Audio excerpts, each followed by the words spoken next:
The ocean captivates us from a young age. It entertains us, it calms us, and it astounds us with its beauty and complexity.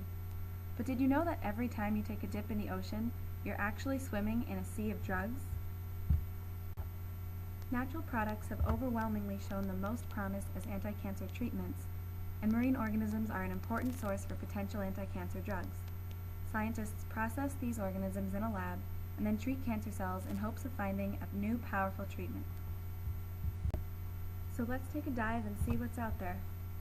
Sponges have yielded a wealth of interesting compounds, such as smenospongine. This compound prevents cancer cells from forming blood vessels to take up the nutrients they need to grow. This inhibitory process is called anti-angiogenesis. Yakuamide A, another compound, is toxic to cancer cells. Spongistatin 1 forces cancer cells to undergo apoptosis, or programmed cell death. It also prevents metastasis, which is the spread of cancer. Mollusks, such as oysters and sea snails, have also made some important contributions. Oyster extracts aid the immune system by stimulating the cells that fight disease and help the body recover. Lamellin D from a sea snail causes cell death by preventing the cancer cells from replicating their DNA.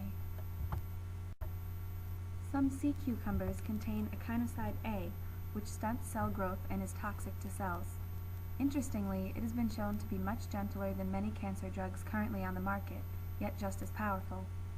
Aciditamine from a tunicate causes cell death and prevents further cell growth, known as proliferation.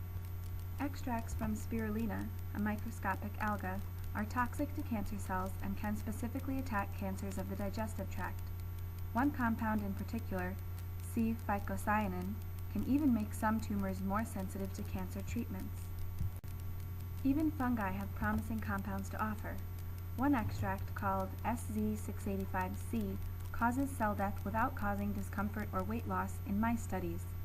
Mycoepoxydiene also causes cell death without harming other healthy surrounding cells, and aspergillone A is toxic to several human cell lines. As promising as this all sounds, it is important to be aware of some of the obstacles of relying on marine organisms as a cancer treatment. How much of a compound is there in one organism?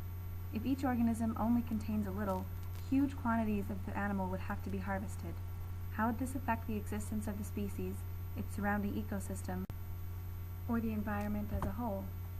No matter the problems scientists face, a new door has been opened to further research and discovery in the fight against cancer.